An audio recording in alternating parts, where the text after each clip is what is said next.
Oi, eu sou o professor Rodrigo de Souza, graduado em Língua Portuguesa e Língua Latina pela Universidade do Estado do Rio de Janeiro e pós-graduado em Ensino de Língua Portuguesa para Estrangeiros pela PUC-Rio. Estou aqui para mais uma aula e hoje, galera, a gente vai falar de literatura. Finalmente vamos para a nossa primeira aula de literatura. E para começar, a gente vai falar do quientismo, que é o início de tudo aqui no Brasil. Então a gente vai entender e vai conhecer quem são os precursores dos livros que a gente tem hoje. Por que os livros que a gente lê aqui no Brasil, sobretudo de escritores brasileiros, são dessa maneira, como tudo começou. E eu já adianto que tudo começou lá em 1500, através de uma carta bem famosa que a gente vai conhecer já já. Fica por aí.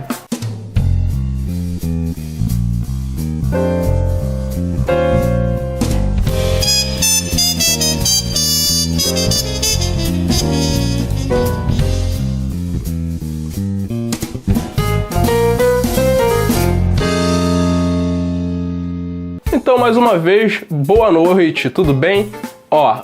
Pra gente falar do quientismo, é essencial, é obrigatório que a gente lembre lá do passado, lá de 1500, para falar do descobrimento do Brasil, a chegada dos portugueses até o Brasil. E para a gente começar a fazer isso, eu queria que a gente lesse aqui um poema bem interessante para a gente começar a entrar nesse universo, para a gente começar a entrar no universo do descobrimento do Brasil e entender o que foi o quientismo. É um poema do Oswald de Andrade, que é um poeta do século XX.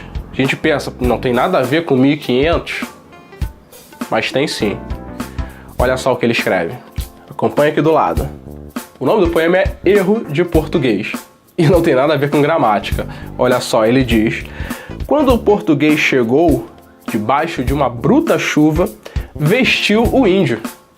Que pena, fosse uma manhã de sol, o índio tinha despido o português. É um poema típico do século XX, né? O Oswald de Andrade é um poeta modernista, e a gente depois lá na frente vai estudar, vai ver como que esses poetas do modernismo lidam com a história do Brasil, e esse poema faz uma brincadeira bem interessante com a chegada dos portugueses até aqui, que é o ponto de partida para entender o quientismo. Preste atenção numa coisa, para falar de literatura brasileira, para começar a falar de literatura brasileira, para começar a explorar o quientismo, é essencial que a gente estude um pouquinho de história também, a história do Brasil principalmente, para a gente entender como que as coisas se deram ao longo do tempo até chegar no momento em que a gente tá certo? Então, a primeira coisa que a gente tem que relembrar lá das aulas de história, se você não sabe, não estudou esse tema ainda, dá uma procurada na internet, procure aí material, canais que falem sobre isso, que vai ser muito importante para você entender esse processo até aqui. Primeira coisa que a gente tem que lembrar, a gente teve um período conhecido como período medieval, tá? Que foi a chamada Idade Média. Houve um momento de transição, né? Na passagem do tempo, houve uma mudança. Então nós passamos do período medieval e chegamos aqui, no Renascimento. Então, só acompanhar aqui as setinhas, tá vendo? Medievalismo, Renascimento, tá? E com a chegada do Renascimento, a gente vai lembrar que houve muitas mudanças na maneira de pensar do ser humano. A partir disso, houve muitos avanços científicos, tecnológicos, e dentre esses avanços, né, graças a esses avanços, graças a essas evoluções tecnológicas, ocorreu um fenômeno conhecido na história como grandes navegações. E Renascimento, grandes navegações, consequência disso, chegada dos portugueses ao Brasil. Porque uma dessas grandes navegações, né, culminou na vinda dos portugueses para cá, que a história nos conta aí com algumas versões divergentes, claro, mas vamos utilizar a versão aqui que diz que os portugueses estavam indo para as Índias e se perderam e aqui chegaram. vamos nos apegar a essa versão, tá? Então, com a chegada dos portugueses, surge isso aqui. A Carta de Achamento, ou a Carta de Descobrimento do Brasil, ou a Carta de Pero Vaz de Caminha, como você quiser chamar. Então, com a chegada dos portugueses aqui, surge essa carta, que a gente já ouviu falar nela. E o que é essa carta? No que consiste esse texto? Para que ele foi escrito? Vamos lá.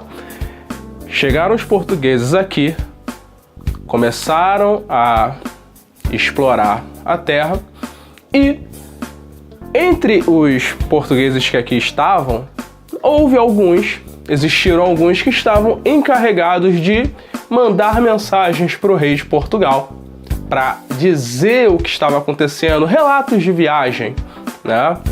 Então, Pero Vaz começa a escrever essa carta para o rei e começa a dizer para ele como é o Brasil, como é, até então não era Brasil, como é então essa terra que foi encontrada, essa nova terra. Então, Pero Vaz vai fazer uma descrição minuciosa do Brasil para o rei, com o intuito de mostrar para ele, de mostrar para o rei de Portugal que é um bom negócio vir para cá. O rei não vai sair lá de Portugal, tá lá no seu reinado, tranquilo, para se enfiar num lugar desconhecido, sem antes saber o que tem. Então, o Pero Vaz vai contar tudo que ele viu aqui pro rei, tudo e mais um pouco. Esse algo além é que vai ser determinante nesse texto. Vai ser determinante para que esse texto seja, tempos depois, lido e estudado como um texto literário, porque até então ele em momento algum foi escrito para ser literatura. Pero Vaz não queria escrever um texto literário, não queria escrever um poema, não queria escrever uma crônica, um romance. Era uma carta, como qualquer outra. Então, por isso que essa carta, esse documento, essa Carta de Achamento do Brasil, né, caracteriza o que é chamado de literatura de informação.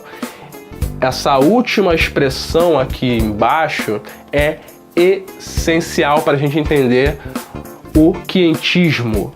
Por quê? Como eu falei, esse texto não era escrito com intenções literárias. Era uma carta e virou um documento histórico. É um documento histórico. Inclusive, há um autor chamado Alfredo Bose que diz que a carta do Pero Vaz é a certidão de nascimento do Brasil. Então é um texto obrigatório para qualquer um. Você mora no Brasil, você vive no Brasil, você precisa conhecer aquele documento que atesta o surgimento do país em que você vive. Então, leitura obrigatória. Vai estar na descrição, vou botar link na descrição no final da aula. Tá? Então, no final você vai lá e lê a carta na íntegra. Importante. Então, esse texto, por não ser um texto literário, é um texto histórico.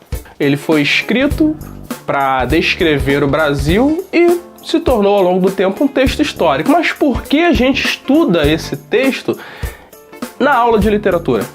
Por que eu estou dando aula de literatura e falando de um texto que não é poema, não é crônica, não é nada?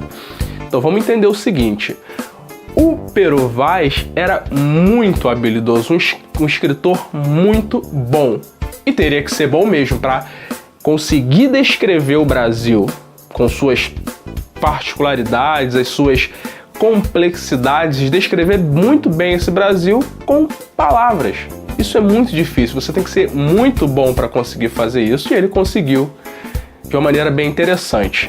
Embora ele tenha se utilizado de muitos aspectos subjetivos, há trechos nessa carta que a gente vai olhar e vai, pô, será que foi isso mesmo? Será que foi assim que aconteceu? Ou será que ele está fantasiando um pouco? Será que talvez aí, quem sabe, não é a visão, a típica visão do europeu em relação a um povo inferior? Então, galera, preste atenção. Esse aspecto, primeiro essa grande habilidade dele como escritor, sem dúvida nenhuma, mas também o aspecto subjetivo, o ponto de vista pessoal, a maneira como ele constrói aquela narrativa, a maneira como ele pinta aquele cenário, fez com que essa carta, tempos depois, fosse estudada e é estudada até hoje como texto literário. Mas, de fato, não foi escrita para isso. Essa não era a intenção dele, mas hoje é tido como um texto literário, tá bom?